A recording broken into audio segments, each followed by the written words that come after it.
Assalamualaikum warahmatullahi wabarakatuh. Yang terhormat dosen penguji BPG dan jabatan kategori 1 Juli 6 tahun 2023. Perkenalkan, nama saya Indra Jaya.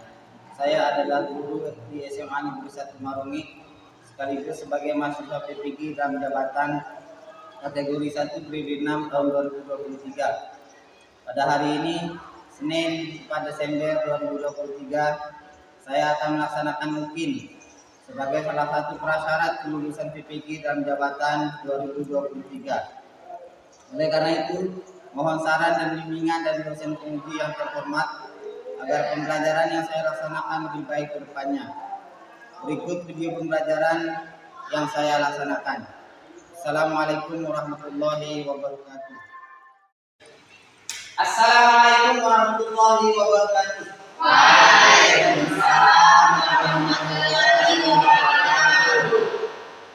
Bagaimana kabar kalian hari ini?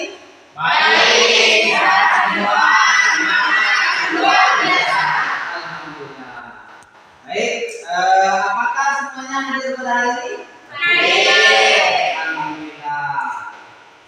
Terus Bapak tanya, apakah kalian semuanya siap untuk belajar hari ini? Siap. Karena sudah siap belajar, mari kita berdoa. Bapak minta ketua kelas memimpin doa kita mulai belajar pada hari ini. Silakan. Siap. Sebelum kita belajar, marilah kita berdoa. Berdoa, silakan.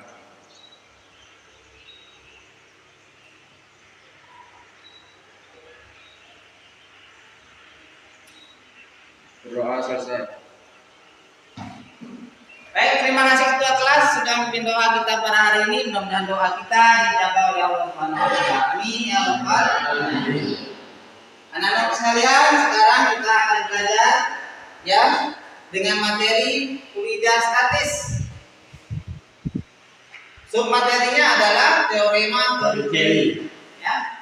Namun sebelumnya kita memahami materi kita sebelum pertemuan ini atau materi pada pertemuan sebelumnya, kita sudah memahami materi asas Bernoulli. Nah, dalam asas Bernoulli itu kita mengenal beberapa penerapan asas Bernoulli dalam kehidupan sehari-hari. Mungkin ada masih mengingat? Siapa yang masih mengingat apa penerapan Bernoulli dalam kehidupan? Ya, silakan Dani. Penerapan nyamuk, Ya, nyambung. Ya, palu semprot. Ada lagi yang lain? Saya Pak, Ya, silakan Lydia. karburator kendaraan bermotor dan daya angkat pesawat terbang. Ya, jadi ada beberapa penerapan yang tadi ada empat ya. Yang pertama penyemprot, nyambung. Yang kedua yang ketiga ya kendaraan bermotor. Yang keempat nah, itulah beberapa penerapan asas Bernoulli yang sudah kita pahami pada pertemuan sebelumnya. Nah, sekarang kita akan memahami fluida dinamis dengan sub materinya adalah teorema Torricelli. Nah, ini kompetensi dasar yang kalian harus kuasai pada pertemuan ini adalah yang pertama, menerapkan hukum-hukum fluida dalam kehidupan sehari-hari. Yang kedua, merancang dan melakukan percobaan yang memanfaatkan sifat-sifat fluida berikut presentasi hasil percobaan dan pemanfaatannya. Nah, selanjutnya, apa tujuan pembelajaran yang harus kita lakukan pada hari ini adalah yang pertama, peserta didik dapat mengidentifikasikan kesalahan-kesalahan yang ada dalam perhubungan anti bocor. Yang kedua, peserta didik dapat menghitung pelajaran aliran fluida dan jarak mendatar fluida yang datang dari tangki bocor. Kemudian yang ketiga, peserta didik mampu menganalisis pengaruh ketinggian terhadap kelajuan dan jarak jatuh air pada tangki bocor. Ini ada tiga tujuan pembelajaran kita hari ini. Nah, langkah-langkah apa saja yang harus kita lalui? Yang pertama, orientasi pada masalah. Yang kedua, mengorganisasikan peserta didik. Nanti kalian akan berkelompok. Alhamdulillah, kemarin sudah dibagi kelompoknya kan? Sudah. Kelompok. Kemudian yang ketiga, memilih praktikum atau penyelidikan individu atau kelompok. Yang keempat, menyajikan hasil praktikum dengan presentasi. Yang kelima, mengevaluasi proses pembelajaran. Dan yang keenam, kesimpulan dan refleksi. Itulah beberapa langkah pembelajaran yang akan kita lalui dari sekarang sampai nanti berakhir. Paham ya? Paham. Nah, ini contoh penerapan teori Torce di dalam kehidupan sehari-hari. Ya, kita lihat beberapa gambar ya. Ada dua gambar. Ya. Nah, gambar apa itu? Nah, untuk lebih kita pahami aku bagaimana penerapannya, mari kita saksikan video ini.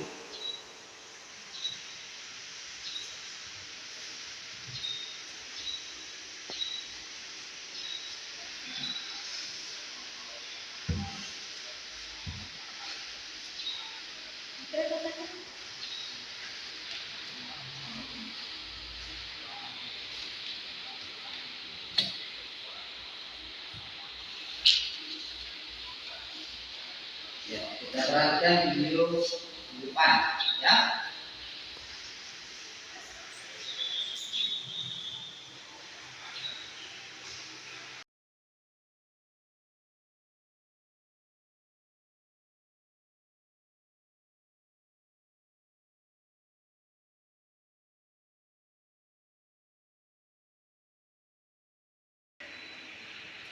Ya, baik, itulah tadi video ya.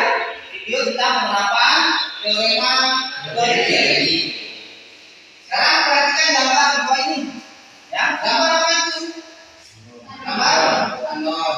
Yang ada daerah terbukti di desa Marungi ada yang kesulitan air. Ya. Jadi daerah bukitnya karena Marungi ini kan ada yang bukit, ada yang rata kan. Nah, sehingga pada musim hujan beberapa orang menampung air hujan dengan menggunakan tangki tandon. Nah, sehingga pada musim kemarau mereka menggunakan air yang ada pada tangki tandon tersebut. Supaya air pada tangki tandon dapat digunakan, maka air tersebut harus dikeluarkan dengan cara melubangi tandon.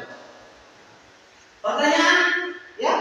Nah, kita orientasi masalah pertanyaannya adalah pada ketinggian berapakah orang tersebut harus melubangi tandon agar air yang keluar mempunyai kecepatan yang maksimal. Ya, itu menjadi pertanyaan kita.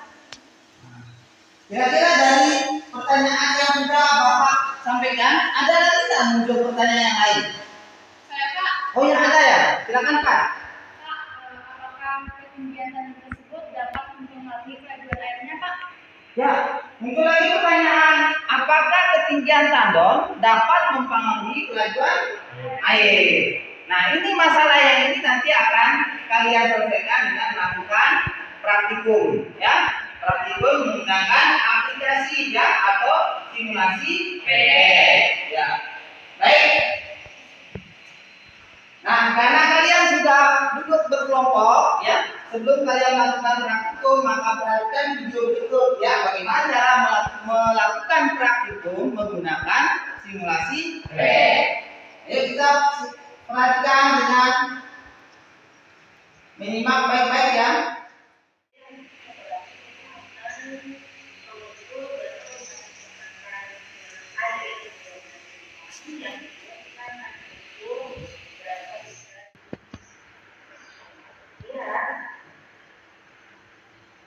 Baik, itu adalah tadi video bagaimana cara menggunakan ya.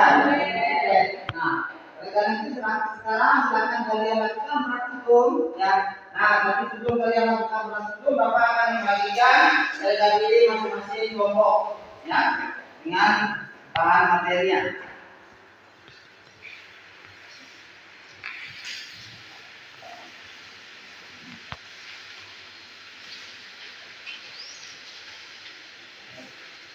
Ya, itu RKPD-nya masing-masing.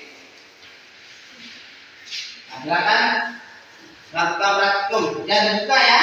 Dibuka simulasi petnya.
Baik, apa ada yang sudah selesai? Sudah. Maka sudah semua? Sudah. Ya, kalau sudah semuanya, Bapak minta untuk presentasi hasil ya. Hasil praktikum yang kalian sudah laksanakan. Kita mulai dari kelompok 1.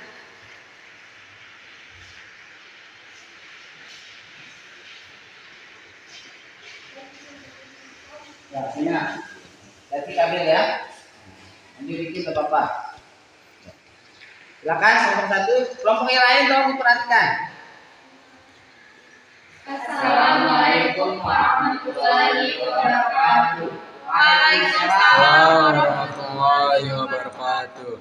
Kami dari kelompok 1 akan mempresentasikan hasil diskusi kami berdasarkan hasil praktikum kelompok kami tentang materi percobaan teori tertiary dan data hasil pengamatan yang kami dapatkan yaitu pada percobaan pertama ketinggian lubang terhadap permukaan fluida H1 sama dengan 9 meter, ketinggian lubang terhadap lantai H2 sama dengan 15 meter, kelajuan fluida V sama dengan 13,3 meter per sekon, jarak pantulan fluida terhadap lantai X sama dengan 23,68 meter.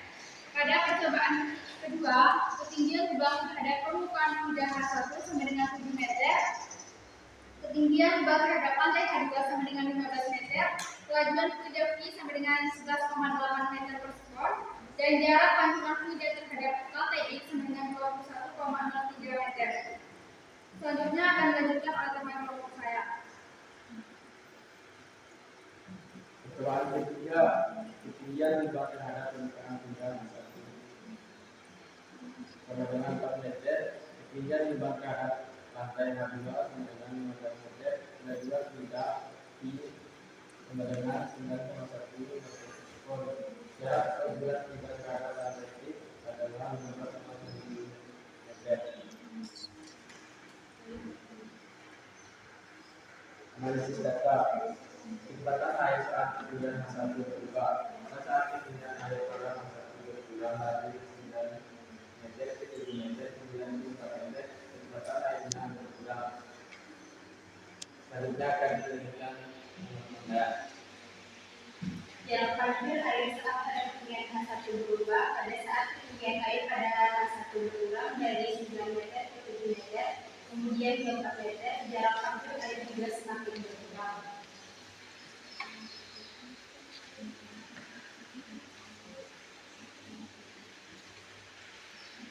Sekian presentasi dari kelompok kami. Wassalamualaikum warahmatullahi wabarakatuh. Terima kasih yang sampaikan ke kelompok 1. Kita lihat.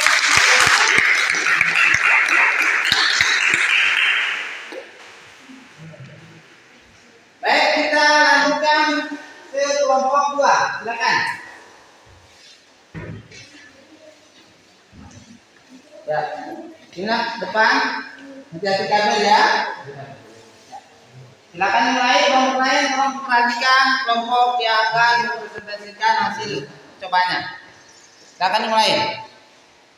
Assalamualaikum warahmatullahi wabarakatuh. Waalaikumsalam warahmatullahi wabarakatuh. Kami dari kelompok 2 akan mempresentasikan hasil kerja kelompok kami yaitu tentang melewati simulator. Yang selanjutnya akan dijelaskan oleh rekan kelompok saya. Adapun data hasil pengamatan yang kami dapatkan untuk percobaan pertama, ketinggian lubang terhadap permukaan fluida H1-nya 9 meter, ketinggian lubang terhadap lantai atau H2-nya 15 meter, kelajuan fluida 13,3 meter per sekon, jarak pantulan fluida terhadap lantai 23,68 meter. Untuk percobaan kedua, ketinggian lubang terhadap permukaan fluida H1 7 meter, ketinggian lubang terhadap lantai H2 15 meter, kelajuan fluida di 11,8 meter per sekon, jarak pantulan fluida terhadap lantai 21,03 meter. Percobaan ketiga, ketinggian lubang terhadap permukaan fluida H1 4 meter, ketinggian lubang terhadap lantai H2 15 meter, kelajuan fluida di 9,1 meter per sekon, jarak pantulan fluida terhadap lantai atau X 15,90 meter. Adapun analisis data yang kami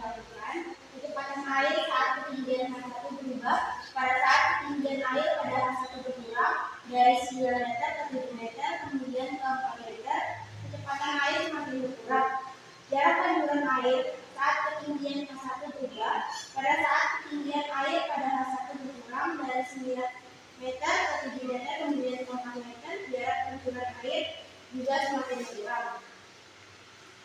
Dan dari presentasi kelompok kami mungkin ada yang bertanya. Silakan.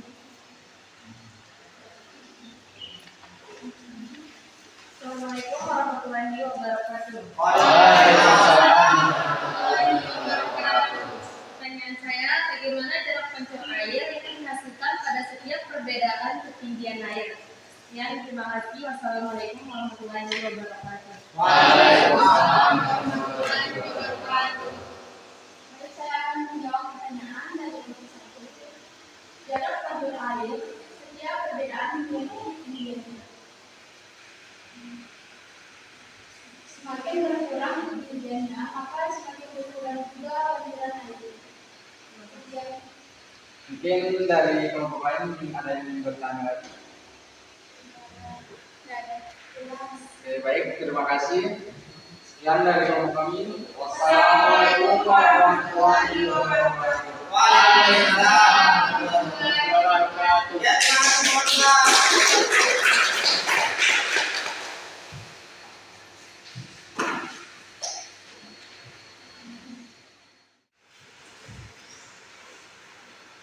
Baik, diskusi yang kalian laksanakan sudah berjalan dengan lancar, ya. Maka kita akan menyampaikan kesimpulan pembelajaran kita pada hari ini, ya. Apa yang dapat kita simpulkan dari pembelajaran kita hari ini? Ya, ada yang bisa menyampaikan kesimpulannya? Oh ya, silakan, Fadila. Ketinggian air mempengaruhi kecepatan air. Jadi semakin tinggi posisi airnya, maka kecepatannya semakin besar. Kemudian ketinggian air mempengaruhi jarak pancar air. Semakin tinggi posisi air, maka jarak pancarnya semakin besar. Ya, berarti ketinggian air itu mempengaruhi dua hal ya. Yang pertama apa? Kelajuan air, kemudian yang kedua jarak pancar air. Berarti semakin tinggi, ya. Berarti kalau airnya kedudukan air tinggi, kecepatannya semakin besar. Demikian juga jaraknya, ya. Nah, kalau semakin rendah, berarti kecepatannya kecil. Jadi kedudukan airnya rendah, kecepatannya kecil. Ada lagi kesimpulan yang lain? Ya, silakan, Olivia. Kelajuan sepeda yang dulu keluar dari lubang itu letak pada jarak pas di bawah permukaan atas fluida dalam tangki, sama halnya seperti pada sebuah benda yang jatuh bebas dari ketinggian K, seperti yang disebut dalam teorema Torricelli. Ya, jadi sudah disampaikan ya teorema Torricelli. Ya, ini teorema ya Torricelli. Ya, Torricelli menyatakan bahwa kelajuan fluida menuju keluar dari lubang yang terletak pada jarak K di bawah permukaan atas fluida dalam tangki, ya, sama seperti kelajuan yang akan diperoleh sebuah benda yang jatuh bebas dari ketinggian. Dari ini hanya berlaku jika luas lubang jauh lebih kecil daripada luas lubang. Ya. Jadi luas lubangnya jauh lebih kecil. Nah, sekarang kita perhatikan gambar. Ya. Perhatikan gambar yang ini. Nah, ini gambarnya yang tadi sudah dipraktekkan ya. Ini kemudian satu, kemudian ada kecepatan aliran fluida yang keluar ya, kecepatan aliran di dalam ya. Kecepatannya ketika fluidanya diam ya, ketika keluar ada lubang. Sehingga dengan menganggap diameter lubang penampung lebih besar dibanding diameter lubang kebocoran, maka permukaan zat cair pada penampung turun perlahan-lahan. Kecepatan air yang di permukaan dianggap nol. Persamaan hukum Bernoulli ya dinyatakan dengan persamaan ini, diturunkan persamaannya hingga didapat V2 sama dengan angka 2. Ya. Persamaan secara umum pada teori Torricelli. Untuk menentukan kecepatan fluida yang keluar dari lubang kotoran, kemudian menentukan waktunya. Nah, ini waktu kecepatannya V2 sama dengan angka 2G, waktunya T sama dengan angka 2H 20G, dan jaraknya X sama dengan 2 2 akar A kali H. Nah, kita perhatikan contoh soal. Sebuah bak berbentuk silinder dengan penampang yang cukup besar berisi air setinggi 145 cm. Pada ketinggian 125 cm dari dasar bak terdapat lubang yang bocor. Ya, berapa besar kecepatan pancaran air yang keluar dari lubang jika diameter lubang 4 cm? Nah, dari masalah ini maka kita coba selesaikan masalahnya. Ya, ini penyelesaian masalahnya. Diketahui H1 sama dengan 145 cm, kita konversikan ke dalam satuan meter menjadi H2 125 cm, kita konversikan atau kita ubah satuannya ke dalam meter menjadi kemudian diameternya 4 cm, kita ubah lagi ke dalam satuan meter menjadi apa yang ditanyakan ya? Ditanyakan ya, mata air yang keluar. Dengan diameter 4 cm. Maka kita bisa selesaikan dengan rumus atau bersamaan V sama dengan akar 2G plus 1 kali H2. Akar 2G kali H1 minus 2. Kita masukkan angka-angkanya. Akar 2 kali 10 dikali 1,45 kurang 1,25. Maka perhatikan akar 4. Ini adalah angka sama dengan 2. Ya. Hingga kecepatan air yang keluar dengan diameter 4 cm adalah 2. Bisa dipahami? Bisa. Baik. Nah, karena sudah dipahami, maka sekarang kalian melakukan evaluasi pembelajaran ya dengan cara mengerjakan soal ya. Soal silakan scan barcode yang ada pada LKPD di halaman akhir. Nah, silakan ambil HP ya, ambil HP-nya untuk scan barcode-nya. Ya, pastikan HP-nya terkoneksi dengan internet.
Sudah semua?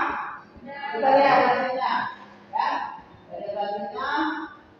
Ya, ini jawaban kalian sudah diserahkan. 12 orang ya. 12 orang ini. Nah, ini ya. Nah, ada 8 orang yang dapat nilai 80. Ya. Nah, kemudian ada 4 orang yang dapat nilai 100. Alhamdulillah, berarti pemahaman kalian pada materi ini sudah tuntas ya. Nah, baik, untuk kita bersama kita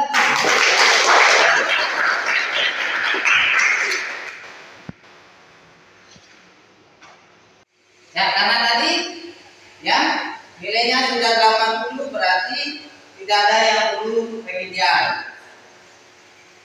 Nah, kita coba refleksi pembelajaran kita hari ini ya. Refleksi ya. Nah, coba ada beberapa pertanyaan untuk refleksi ya. Nah, kita coba apa yang sudah kita laksanakan pada pembelajaran hari ini. Yang pertama, bagaimana pendapat kalian mengenai pembelajaran yang kita laksanakan hari ini? Alhamdulillah. Kemudian yang kedua, bagaimana pendapat kalian mengenai metode yang Bapak gunakan hari ini? Menyenangkan. Kenapa ya, Wen? Ya. Alasannya apa? Siapa? Fatmawati, kenapa dia menyenangkan? Karena dengan menggunakan simulasi PET kita dapat melakukan praktikum walaupun tanpa menggunakan alat real atau nyata. Ya, tanpa menggunakan alat nyata ternyata kita juga bisa praktikum ya. Ya. Karena dengan praktikum menggunakan PET kita juga menguasai IT ya. Kita juga menguasai IT. Kemudian pertanyaan terakhir, apa saran kalian untuk pembelajaran kita berikutnya? Ada saran? Ya, Pak. Oh ya, silakan, Pak Eli. Kami berharap Pak semua dalam pembelajaran kita akan menggunakan media juga dalam pembelajaran lainnya supaya kita semua semangat dalam belajar. Oh ya, terima kasih masukannya Pak Eli ya. Berarti setiap pembelajaran ya, setiap pembelajaran berikutnya, setiap pembelajaran kejuruan mendatang kita usahakan menggunakan media IT ya. Kayak kita ini zamannya juga zaman zaman modern, zaman milenial ya. Kita juga harus menggunakan itu. Terima kasih ya. Nah, itulah beberapa refleksi pembelajaran kita hari ini.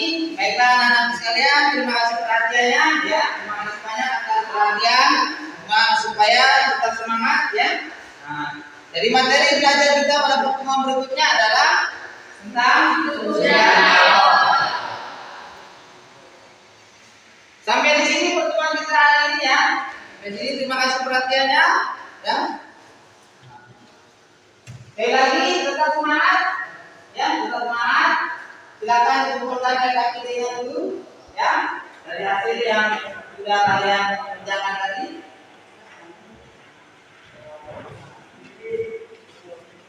Ya.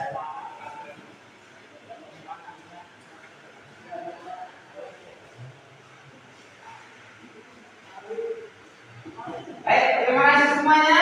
Sebelum kita akhiri, mari kita berdoa ya supaya belajar yang telah kita laksanakan dapat kita pahami ya, bisa kita ingat ya, bisa kita ingat jangan sampai hanya di sini saja. Karena itu Bapak minta ketua kelas untuk berdoa pimpin doa kita mengakhiri pertemuan doa pada pagi hari ini. Silakan Pak Edi.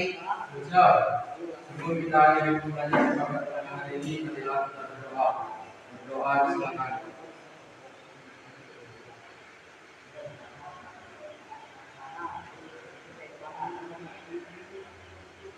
Berdoa selesai.